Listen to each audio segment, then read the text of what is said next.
The community that I consider home and where I really have my roots is Newark, New Jersey,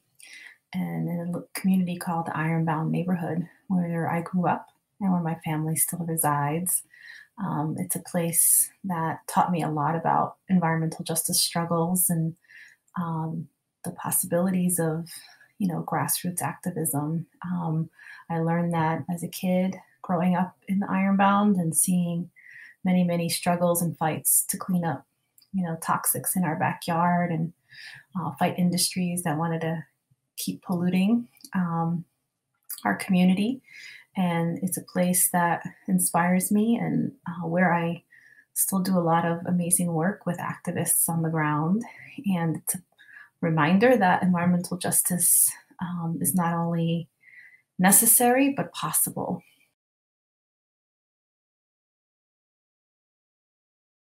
The environmental justice movement has continued to be an important voice, a critical voice in pushing climate and environmental policy to center a more radical and transformative vision of what climate and environmental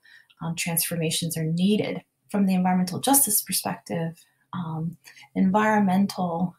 ecological, and human exploitation are the product of systems, economic and social systems that drive not only environmental and ecological destruction, but they drive inequality and human exploitation. And those systems are what need to be challenged, not simply through reforms and technical fixes, but through really wholesale different approaches to policymaking. And one of the most powerful ways that the environmental justice movement has really shaped national and local climate and environmental policies is by reminding everyone and centering the voices of those most impacted, the fence line and front line, the Black, Indigenous, Latinx, low wealth communities that are often marginalized in decision making and policy making.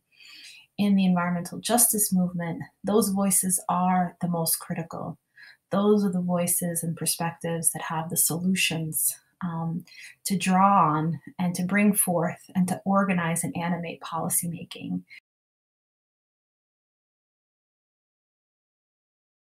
The recent passage of the New Jersey environmental justice legislation, which is, the effort of really collective action for over a decade. Environmental justice communities in New Jersey, like many places around the country and around the world, have suffered from being the sacrifice zones where industries and pollution burdens are concentrated in communities of color, Indigenous, Black, Latinx, low wealth communities that are overburdened really by pollution and a legacy of racism.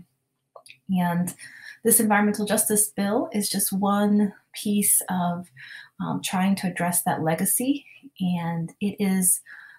sort of a historic bill because it is one of the only examples, it's the only one we know of, where the state not only recognizes that there is a cumulative and disproportionate impact that faces communities of color and low wealth communities, but that there is a mandate that states must say no to new industries or expanding and renewing industries that pose a disproportionate harm to those communities. And so it takes not only the recognition that cumulative impacts is a problem and that this legacy of pollution is a problem, but it goes further to say that something must be done to redress this problem and that you can say no in cases where you have cumulative impacts. And so we're very proud of this bill. It's the work of a coalition of environmental justice advocates on the ground in New Jersey that have worked together for many years and pushed with legislators and the governor to see this come to fruition. And it's an example of the kind of transformative policy that goes beyond just tinkering and incremental approaches to environmental justice, where the rhetoric is, um, about environmental justice, but the actions don't match the rhetoric. In this case, we really pushed to ensure that there was a clear mandate that would be protective of communities, not just in name, but in action through the permitting and regulatory functions of the state. Of course, this is just one example, and there are many, many more from the amazing work of communities to bring